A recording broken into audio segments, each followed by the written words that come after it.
Hulitaharan na naman ang Kapaskuhan, dahil nagpahuri ang Camarines Norte Police Provincial Office sa pagtauning amay na kaugman sa total na 45 daycare students sa Jack and Jill 1 Daycare Center sa Barangay 2 Mercedes, Camarines Norte. Sigun kay Police Lieutenant Colonel Rogelin Peratero, tagapagtaram kang Camarines Norte PNP, ininang ikatulong taon na ginibo ninda ang nasabing aktibidad. Ngunya na taon, may temang aktibidad ng pamaskong handog ni Pulis Bantayog. Apwera sa pananaw ning regalo, may mga inihanda man sindang pakawat para sa mga chikiting.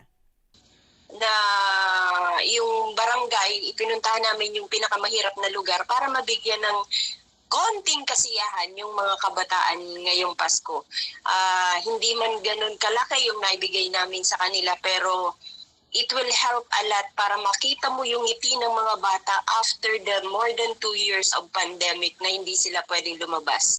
Pinahiling man kang kapulisan ang kanya-kanya nindang talento, siring kang pagkanta, dugang pa ni Peratero, parte ni kan sa indang programa na malasakit kaayusan kapayapaan at kaunlaran o MKKK kasimbayanan. Naubeto man na makapagpromoter ning maray na pakikipag-ibanan sa komunidad, asinan mamantinir an maray na pasi order sa banwaan.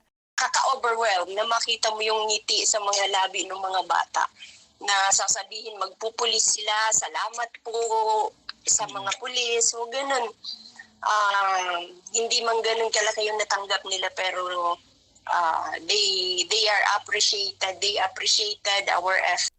Apwera sa mga estudyante, nakaresibi man ang 70 pamilyang gikan sa nasabing banwaan ning Noche Buena package. Para sa mga istoryang tatak Bicol, Nomer Corporal.